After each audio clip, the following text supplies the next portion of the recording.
কি কি উপকরণ দিয়ে এই নাস্তা তৈরি করেছি জানতে হলে দেখতে হবে পুরো ভিডিও।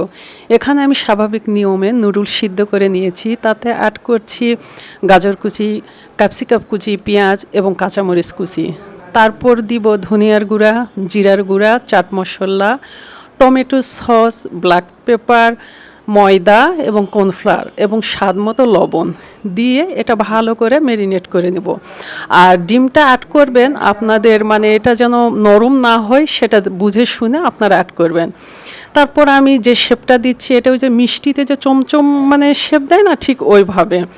তারপর এটা আমি গড়িয়ে নিব শুধু ব্রেড ক্রামে। আসলে এটা স্কিপ হয়েছে, তার জন্য সরি। তারপর আমি ভেজে নেব এটা ডুবো তেলে।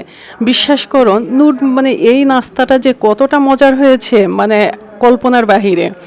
তো যাই হোক আমি ডুবো তেলে এটা ভেজে নিব, কিন্তু অবশ্যই এই নাস্তা কিন্তু ধৈর্য সহকারে ভেজে নিতে হবে, না হলে ভিতর পর্যন্ত ক্রিস্পি হবে না।